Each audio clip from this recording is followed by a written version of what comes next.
तो फाइनाली आमे बाहरी गलु भाई माने देखिपे आमे जाऊँ गोटे एमती सुंदर जगह को आपण भी सुधा देखिए केते सुंदर जगह है देखु रास्ता कड़े बिलरे सब बिल काम चली पहाड़ भी केते पाखे अच्छी आपण मैंने देखिपे पहाड़ केते पाखे अच्छी आगू आगू जाऊँ आमे तो आगे चलते देखा फाइनाली आमे पहुँची गलु आसिकी एटा हमर छेनापदी ठारू किछि बाट पछकू सढ़ा तापर छेनापदी पड़ो से सढ़ा छेनापदी मझा मझी आमे जाऊँ तो चलतु जा आग को देखा कौन हो आपण मैंने देखु था निश्चिंत हेलो ड्राइवर ब्लॉग आउ आपण मानक देखेबी आउ बढ़िया जिनस आपण मैंने देखते केते गछर जगाटा केते सुंदर देखा चारिपटांक बिल पहाड़ पर्वत सबु प्रकार जगह अच्छी आपण मैंने देखु देखिपे मुझे पहुँची गले ये आमर गोटे अनाथ आश्रम अच्छी से अनाथ आश्रम टी बहुत सुंदर आ बहुत भल भी सुधा कहीं से सब छोट छोट पिला रोच बहुत भल खेलती बहुत खेलिकी बुलती और रोड टी बहुत फांका अच्छी से आम चलीचु पूरा फांका रोड रे कहीं भी नहांती गोटे गोटे दुकान देखुए आठ देख पहाड़ आउ गोटे दमकल ऑफिस अच्छी देखिपारे ये दमकल सब थुआई देखु ये दमकल सब थुआई ता भितर दमकल भी दीटा थुआई तो आग को जीवा चलतु कौन अच्छी पहाड़ पाखरे पूरा महरम खणी आ पहाड़ पाखरे केते सुंदर पहाड़टी ऊपर को केते हाइट देखो बहुत उच्चा ता साइड रे आम चलुचु तो आहरी आगू आगू जा आगू आगू गलापर आहरी भी पहाड़ पाखक पलि आसला तो ये गोटे टर्निंग अच्छी ए टर्निंग रे आम पास करके छेनापदी आड़ को जाऊँ बर्तमान पहुँची गलु आंदपुर तो आंदपुर ये आगे पड़ो ब्रिज छकर बाँ को बुलू बाँ को बुलले आमर पड़ज ब्रिज ये आसीगले ब्रिज छकर बाँ को बुलले ब्रिज पड़ो चलते देखा आगे कौन अच्छी तो गाड़ी गुड़ा भी बढ़िया धीरे सुस्थे आसुँच रोड रे भी आमे भी धीरे धीरे जाऊँ चलते जा आगू को कौन हो देखा तो फाइनाली आमर जीवार अच्छी बर्तमान पाई घटगाँ तो ये देखु ब्रिज रो बाँ को बुलुचु साइकेल छुआ जाऊँच बहुत सुंदर भागे आमे भी चलीचु से परी तो देखिपे ब्रिज उपरे चढ़ी गलु यहाँ हूँ बैतरणी नदी रे आपण मैंने देखु बहुत सुंदर है बैतरणी नदी में पानी भी बहुत कम अच्छी कहीं बर्तमान बन्या ना जहाँकि बैतरणी नदीटा पूरा फुल हो जाए आ पानी पूरा फुल हेले आपण मैंने देखिले भी सुधा भय लगे तेणुक भाई मैंने देखिपे बैतरणी नदी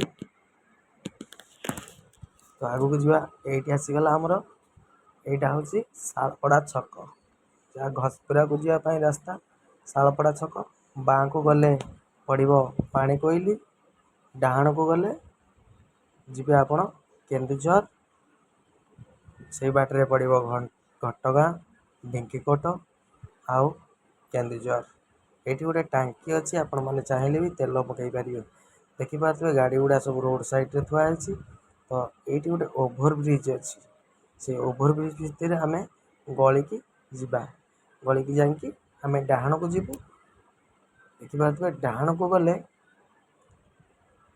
आसीगला ओभर ब्रिज रू डाहाण को गले आम घटगाँ आड़ के जा केउझर आड़ के जा तो चलते जा केउझर आड़ को जो रास्ता से रास्ता देखिपे ये आम ओभर ब्रिज साइड चलुचु तो आगू आगू गलापर ये आम NH को उठी गलु जहाँकि କେନ୍ଦୁଝରରୁ ପାଣିକୋଇଲି ଯେଉଁ ରାସ୍ତାଟି ସେଇ ରାସ୍ତାରେ ଆମେ ପହଞ୍ଚିଗଲୁ। ତ ଏଇ ରାସ୍ତାରେ ଆମେ ବହୁତ କିଛି ବାଟ ଯିବା ପରେ ମିନିମମ୍ 30 କିଲୋମିଟର ଯିବାକୁ ପଡ଼ିବ। 30 କିଲୋମିଟର ଗଲା ପରେ ଆମକୁ ପଡ଼ିଯିବ ମା ତାରିଣୀ ପୀଠ ଘଟଗାଁ। ତ ଦେଖୁଥିବେ ଏଇଠି ବି ବୋର୍ଡ଼ରେ ସବୁ ଲେଖା ହେଇଛି, ସାଇନ୍ ବୋର୍ଡ଼ରେ ଉପରେ ଲେଖା ହେଇଛି, ଆପଣ ଚାହିଁଲେ ବି ପଢ଼ିପାରିବେ। ଘଟଗାଁ 34 କିଲୋମିଟର, ଆଉ କେନ୍ଦୁଝର ବି ଅଛି। ସବୁ ପ୍ରକାର ସାଇନ୍ ବୋର୍ଡ଼ ବି ଅଛି, ଆପଣମାନେ ଚାହିଁଲେ ବି ସାଇନ୍ ବୋର୍ଡ଼ ପଢ଼ିକି ଯାଇପାରିବେ। ଯାହାକି ଏଇ ରୋଡ଼ଟି ଆମର ପଡ଼ିଛି କେନ୍ଦୁଝରରୁ ପାଣିକୋଇଲି ପୁରା ଗୋଟିଏ ରୋଡ଼। ଏଇଟା ଆଗରୁ ସିଙ୍ଗିଲ୍ ରୋଡ଼ ଥିଲା, ବର୍ତ୍ତମାନ ପାଇଁ ଡବଲ୍ ହେଇଯାଇଛି। ତ ଆପଣମାନେ ଚାଲନ୍ତୁ ଯିବା ଆଗକୁ ଆଗକୁ। ଆହୁରି ମୋ ଦୋକାନଟି ଦେଖନ୍ତୁ, ସବୁ ସାଇଡ଼ରେ ଆଗରୁ ଘର ନଥିଲା, ଏବେ ସବୁ ଘର ହେଇଗଲାଣି। ବହୁତ ବଢ଼ିଆ ଲାଗୁଛି ରାସ୍ତାଟି। ରାସ୍ତା ବି ସବୁ ଡବଲ୍ ରୋଡ଼, ଗୋଟେ ପଟରେ ଯିବେ ଗୋଟେ ପଟରେ ଆସିବେ। ଆଉ ହୋଟେଲ ବି ସାଇଡ଼ରେ ଅଛି, ଆପଣମାନେ ଚାହିଁଲେ ବି ରହିକି ଖାଇପାରିବେ। ଆଉ ଭଲ ଭଲ ଜାଗା ଅଛି, ଆପଣମାନେ ଚାହିଁଲେ ବି ଫଟୋ ଉଠାଇ ପାରିବେ। ଦେଖୁଥିବେ ଏଇଠି ଗୋଟେ ବୋର୍ଡ଼ ଟିକେ ଭାଙ୍ଗି ଦେଇଛି, ମାନେ ଭାଙ୍ଗି ଯାଇଛି ବୋର୍ଡ଼ଟା। ଏଇଟା କେମିତି ଭାଙ୍ଗିଛି ଆପଣମାନେ ଜାଣିଛନ୍ତି କି? ଗାଡ଼ି ଯେତେବେଳେ ରାତିରେ ମିଷ୍ଟେକ୍ କରିକି ଚଲାନ୍ତି, ସେତେବେଳେ ଏଇ ବୋର୍ଡ଼ରେ ଲାଗିକି ଭାଙ୍ଗିଯାଏ। ଯେ କାହାର ଆଖି ଲାଗିଯାଇଥିବ କିମ୍ବା କାହାର ପ୍ରୋବ୍ଲେମ୍ ଥିବ, ସେଥିପାଇଁ ଭାଙ୍ଗିଯାଏ। ତ ଆମେ ବର୍ତ୍ତମାନ ପାଇଁ ଯାଉଛୁ। ଦେଖନ୍ତୁ କେତେ ସୁନ୍ଦର ଜାଗା, ବଢ଼ିଆ ଜାଗା ହେଇଛି। ତ ପଛରେ ଆସୁଛନ୍ତି ଆମ ମ୍ୟାଡ଼ାମ୍ ଗାଡ଼ି ନେଇକି, ଦେଖିପାରୁଥିବେ ଗାଡ଼ି ନେଇକି ଆସୁଛନ୍ତି ଆମ ମ୍ୟାଡ଼ାମ୍ଙ୍କର ଆଉ ଆମ ପୁଅ। ବର୍ତ୍ତମାନ ପାଇଁ ଆମେ ଚାଲିଛୁ ଆଗକୁ ଆଗକୁ ଯାଉଛୁ। ଆଗକୁ ଗଲା ପରେ ଏଇଠି ଆମ ପୁଅ ହେଲମେଟ୍ ଦେଖେଇ ଦେଉଛି ମୁହଁରେ, ମୁହଁ ଦେଖିବାକୁ ଚାହୁଁନି, ଆଉ ବହୁତ ସ୍ପିଡ଼ ବି ପଳେଇଲେ। ତ ଏଇଠି ଦେଖନ୍ତୁ ପୁରା କ୍ଲିଅର୍ ଦେଖେଇଦେଲି। ତ ଚାଲନ୍ତୁ ଆହୁରି ଆଗକୁ ଆଗକୁ ଯିବା। ସେମାନେ ଆସୁଛନ୍ତି, ଆମେ ବି ଚାଲୁଛୁ। ଆମେ ବି ଗୋଟେ ବାଇକ୍ରେ ଯାଇଥିଲୁ, ସେମାନେ ବି ସ୍କୁଟିରେ ଆସିଥିଲେ। ତ ସମସ୍ତେ ସାଙ୍ଗ ହେଇକି ଯାଉଛୁ। ବର୍ତ୍ତମାନ ପାଇଁ ଦେଖନ୍ତୁ ଆମେ ଆସିକି ପାହାଡ଼ ପାଖାପାଖି ପୁଣି ହେଇଗଲୁ। ସେପଟରେ ଗୋଟେ ପାହାଡ଼ ଥିଲା, ପୁଣି ଏପଟରେ ଆଉ ଗୋଟେ ପାହାଡ଼ ପାଇଗଲୁ। ଚାଲିଲୁ ରାସ୍ତାର ମଝିରେ ଦେଖନ୍ତୁ କେତେ ସୁନ୍ଦର ବାଗରେ ସବୁ କନିଅରି ଗଛ ଲାଗିଛି, ଯାହାକି କନିଅରି ଫୁଲ ଫୁଟିବ ବଢ଼ିଆ ବାଗରେ, ସୁନ୍ଦର ବି ଲାଗିବ। ଆପଣମାନେ ଦେଖୁଥିବେ। ବର୍ତ୍ତମାନ ଆସିକି ପହଞ୍ଚିଗଲୁ ଆମେ ଘଟଗାଁ। ଘଟଗାଁର ଭୋଗ ଦୋକାନରେ, ଯେଉଁଠି ଭୋଗ ନେବୁ। ବା ଆମର ପୁଅର ଥିଲା ନଡ଼ିଆ। ଦେଖନ୍ତୁ ତାରିଣୀ ଗେଟ୍ଟି ବହୁତ ସୁନ୍ଦର ଅଛି। ପୁଅର ନଡ଼ିଆ 108 ଭୋଗ ମାନସିକ ଥିଲା, ଆଉ 108 ନଡ଼ିଆ ବାଡ଼େଇବା ପାଇଁ ଆମେ ଆସିଗଲୁ ବା ଭୋଗ କିଣିବା ପାଇଁ ରେଡ଼ି ହେଇଗଲୁ। ଦେଖିପାରୁଥିବେ। ତ ଏଇଠି ଜଣେ ଭାଇ ଆମକୁ ଦେଖାଦେଲେ, ଆଉ ବହୁତ କମ୍ ରେଟ୍ରେ ବି ଆମକୁ ନଡ଼ିଆ ଯୋଗାଇ ଦେଲେ, ଯାହାକି 108 ନଡ଼ିଆ ଏଠି ବହୁତ କମ୍ ରେଟ୍ରେ ମିଳିଗଲା ଆମକୁ।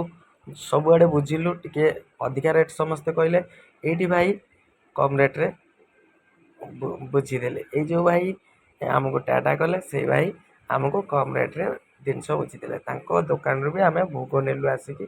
ଭାଇ ବି ଆମକୁ କହିଲେ, ପରିଚୟ ଦେଲେ, ଆଉ ବହୁତ ଖୁସି ଲାଗିଲା। ତାପରେ ବି ଟାଟା କଲେ। ତ ଦେଖିପାରୁଥିବେ ଆମର ଭୋଗ ସବୁ ରେଡ଼ି ହେଇଯାଇଛି। ଭୋଗ ରେଡ଼ି ହେଇକି ଥୁଆ ହେଇଛି, କେବଳ ନଡ଼ିଆଟା ଗଣତି ହେଉଛି।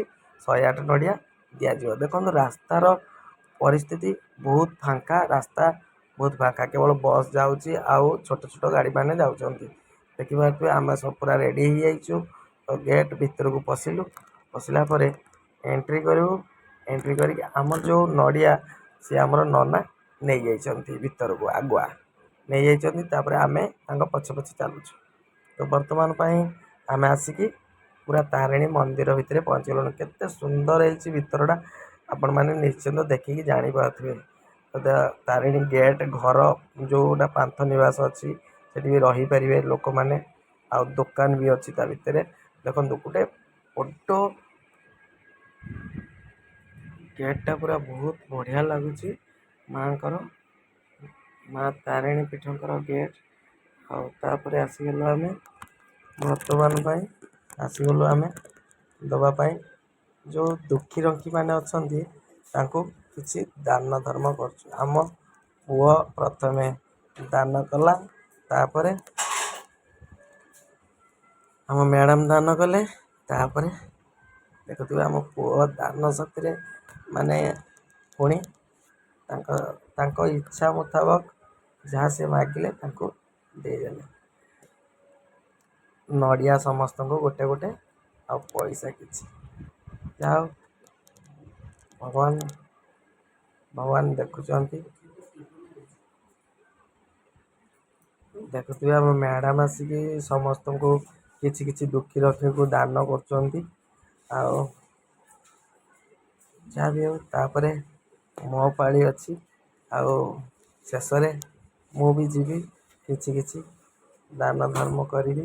ଆଉ ଆମେ ସମସ୍ତେ ମିଶିକି ଦୁଃଖୀ ରଙ୍କୀଙ୍କୁ ଯେତିକି ପାରିଲୁ ସେତିକି ଦାନ କଲୁ। ମାଆଙ୍କର ଆଶୀର୍ବାଦରେ ଆମର ଭଲରେ ଭଲରେ ଆମ ସଂସାର ଚାଲିଛି। ଆଉ ଆପଣମାନେ ବି ଆଶୀର୍ବାଦ ଦିଅନ୍ତୁ, ଯାହାକି ଆମେ ସେମିତି ଆପଣମାନଙ୍କର ଆଶୀର୍ବାଦରେ ଭଲରେ ଭଲରେ ଚାଲୁଥାଉ। ସବୁବେଳେ ପାଇଁ ଭିଡ଼ିଓ ଦେଖୁଥାନ୍ତୁ ଆଉ ଭିଡ଼ିଓକୁ ଲାଇକ୍ ସେୟାର କରନ୍ତୁ।